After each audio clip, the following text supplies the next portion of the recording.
The National Weather Service in Birmingham completed its survey of the January 12th storm that hit Emelle, Alabama.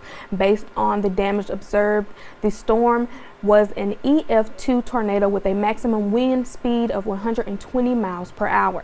The tornado began near Sumter 24 and continued east-northeast as it moved through Emelle, damaging roofs, uprooting and snapping trees, and destroying a mobile home. The tornado finally lifted just east of Sumter 21. The tornado's path was just under 13 miles long and was on the ground for approximately 16 minutes.